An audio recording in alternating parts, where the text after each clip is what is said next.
Tout ce que nous sommes en train de dire ici, c'est pour t'aider à comprendre le temps de la fin et à comprendre le mot rachat, ce que ça signifie.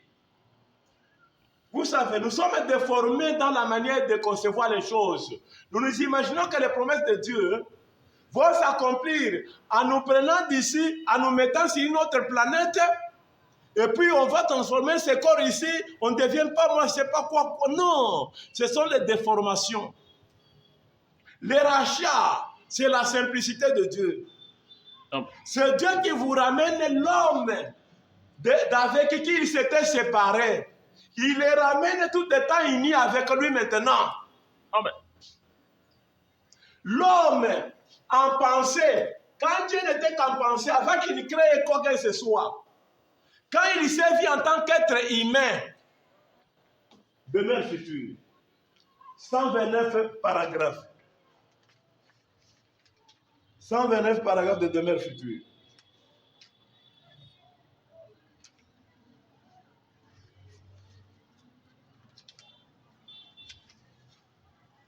Oui. Maintenant, au commencement était la parole, et la parole a été faite chair et a habité parmi nous. Les trois étapes, c'était d'abord un attribut.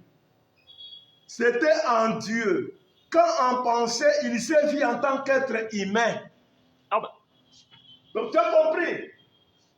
Quand Dieu, ce n'était encore qu'un attribut, c'est-à-dire une pensée. Il s'est vu en tant qu'être humain. Amen. Toi aussi, tu n'acceptes pas que Dieu soit un être humain. Vraiment. Alors que lui, c'est ce qu'il avait pensé avant même de te créer. Il avait pensé à ce qu'il soit un être humain pour engendrer lui-même les êtres humains. Amen. Mais toi, tu n'aimes pas que c'est Dieu qui a créé de grandes choses, des galaxies là. Toi, tu n'aimes pas qu'il soit un être humain. Et c'est pourquoi même, le mot rachat, ça te complique. Hein? Tu es en train de rêver autour du terme rachat. C'est pourquoi tu refuses même de regarder la simplicité de Dieu. Hein? Parce que dans ton imagination, tu as imaginé des choses d'une manière extravagante. Alors, humblement, je suis en train de te parler en disant, ce commencement qui s'était échappé sans que nous ne soyons témoins, que grâce à l'ouverture de cette sceau, nous venons de comprendre ce qu'il a été. Donc Dieu a ramené ce commencement-là. Amen. Il a ramené ce début-là. C'est ce qui est de notre temps. Amen. Et c'est pourquoi, hein, comme tu vois bien, le tabernacle-là qui avait péché et qui s'était séparé de Dieu et qui était devenu la possession du diable, ce tabernacle-là, ayant bénéficié de la promesse de rédemption, je te ramènerai encore une fois à moi. Ce tabernacle-là, ce tabernacle ici, qui s'était séparé, qui avait perdu la divinité, qui a bénéficié de la promesse de « je te ramènerai », c'est-à-dire la divinité rentrera encore chez toi. Amen. C'est cette chose-là, le rachat, c'est la chose qui nous est promise aujourd'hui. Dieu sera dans un corps racheté. Amen. La divinité sera dans un corps racheté. Amen. Alors, si tu découvres ça, tu adores. Tu es sauvé. Gloire à Dieu. Si tu ne découvres pas, tu es perdu. Amen. Vous voyez? C'est pourquoi, comment tu reconnaîtras ça? Dieu, partout où il est, il lui donne les signes messianiques. Amen. Et dans ce tabernacle-là, il n'allait pas seulement laisser identifier par le test ADN ou quoi que ce soit. Il allait donner les signes. Amen. Les signes du Fils de l'homme allaient être sur lui. Amen. Il allait donner les signes messianiques, et puis la même colonne de feu, et puis les mêmes œuvres. Gloire à Dieu. Ici, il était le créateur, et là, il sera le créateur. Il va créer les écureuils. Amen. Hein? C'est lui qui crée les écureuils là. C'est Dieu devant toi dans ta génération. Amen. Alors, Dieu comment? Dieu dans les rachats. C'est-à-dire, Dieu dans un corps racheté. Amen. Dieu dans un tabernacle racheté.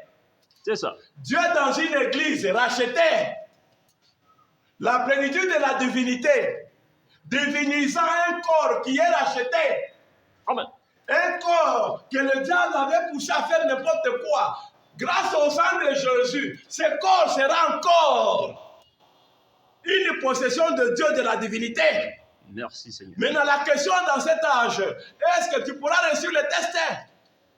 Est-ce que tu pourras croire? Hein? Frère. Ou bien tu voudrais que ce soit seulement toi qui sois nettoyé par le sang de Jésus en qui la divinité habite? Hein? Tu ne voudras pas que ton père Adam, qui avait perdu la plénitude, puisse la récupérer. Vraiment. Oh, quand tu la vois sur lui là, ce n'est pas un hasard. C'est ça. C'est la divinité qui visite un tabernacle dans lequel il a déjà été. Amen. Il avait trouvé un moyen. Jésus, c'est le moyen. Son nom, médiateur, pacificateur. Amen. Le tabernacle Jésus avait été utilisé pour acheter, ramener ça. Maintenant, quand il est ramené, même toi-même, il y a des tabernacles. Il y a le tabernacle ici qui est abandonné par la divinité, à qui la divinité promet qu'on va se retrouver. Et puis cette même divinité, c'est celle-là qui est venue demeurer en Jésus. Maintenant, Jésus a été utilisé comme sacrifice afin que ce tabernacle-là puisse être maintenant être habité par la divinité. Amen. Parce que la divinité, c'est Hébreu 13:8, elle ne change pas. Maintenant, cette divinité qui avait habité en Jésus, et Jésus, après avoir utilisé comme sacrifice pour quelle raison? Pour que le corps qui avait été habité par la divinité revienne encore à être réhabité par la même divinité. Gloire à Dieu. Maintenant, toi, tu penses que si Jésus doit encore être là, quelle est la divinité qui va habiter en Jésus? Elle viendra où? Vraiment. Parce que, écoute Israël, Dieu est l'unique Seigneur. Amen. Il y a l'unique divinité, il n'y en a pas deux. Amen. Toi, tu veux que les deux tabernacles puissent vivre au même moment. Ça ne peut pas avoir lieu. L'un des tabernacles avait été utilisé pour le sacrifice, et l'autre maintenant, celui qui est ramené là, c'est le tabernacle dans lequel la divinité va rentrer demeurer. Amen. Voyez? Et toi, cette logique ici, ça te blesse. Vraiment. Parce que ça ne rencontre pas de la manière dont tu as été enseigné pendant 2000 ans. Tu n'as pas été préparé pour ça. Vraiment. Il y a des choses qui te compliquent. Le fait d'assimiler que Dieu soit un homme, tu ne veux pas. Et puis, il avait été un homme créé, nous avons été épargnés des choses parce que nous n'étions pas là. Amen. Maintenant, cette divinité est venue tabernacler dans un homme né, un homme enfanté. Un fils nous est né. Voyez?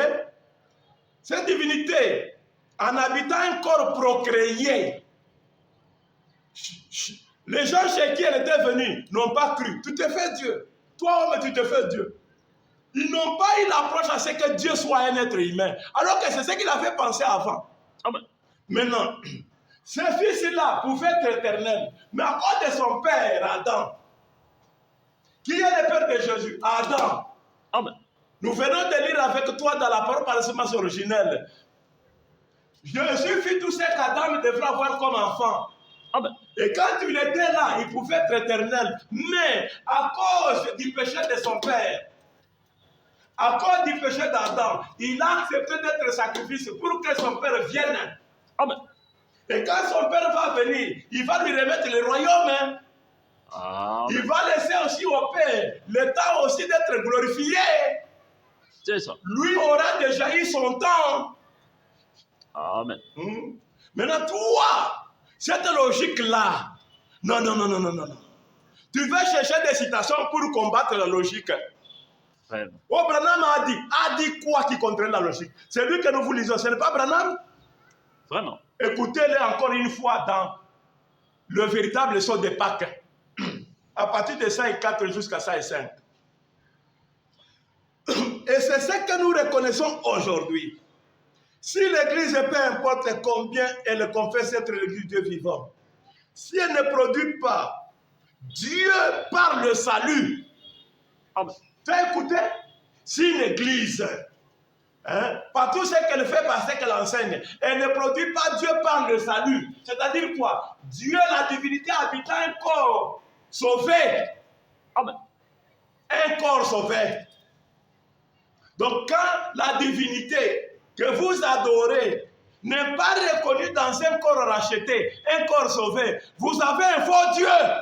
Amen. La promesse est pour aujourd'hui. C'est que la divinité tabernacle dans un corps sauvé. C'est ça. C'est lui qui avait eu la promesse de je te ramènerai. Amen. Et toi, tu n'acceptes pas ça. Les frères et les mecs qui disent j'ai été sauvé par Jésus. Oh, déjà pour toi, ce n'est pas un Dieu adoré. Ce n'est pas un Dieu adoré. Tu sais là-dessus, j'ai beaucoup de choses à te dire qui te montrent que réellement, il faut que tu évites le camp dans lequel tu es là. Parce que c'est un camp qui a des termes péjoratifs. Le camp là, c'est le camp des idiots, des gens qui ne sont pas intelligents. Amen. Vous voyez? Donc, quand Branham glorifie Jésus, Jésus est mort juste pour lui, pas pour nous. Amen. Il est mort pour lui. C'était lui la maison qui était souillée, qui avait besoin du sang. Et puis c'était lui qui avait perdu tous les enfants, les humains, c'était lui Adam. Amen. Et puis c'était lui en qui nous étions morts. Voilà pourquoi le sang de Jésus était indispensable, qu'il soit là où tous les hommes avaient trouvé la mort. Pour qu'en y revenant, il puisse y retrouver maintenant la vie. Amen. Hein? Maintenant, toi, tu es le camp des idiots. Quand Branham me dit je suis sauvé, pour toi, ça signifie qu'il n'est pas Dieu. Il est comme nous. Oui, Dieu avait voulu, avant que le monde ne soit, être comme nous, c'est-à-dire un être humain. Amen. Voyez? Et en toutes choses, qu'il soit le premier. Amen. Et maintenant, il est le premier de sauver. Amen. Parce que le sang là, c'était juste pour lui. Amen. Maintenant, si toi tu voudrais te sauver, je vais te dire comment il faut l'être. Alors, suivons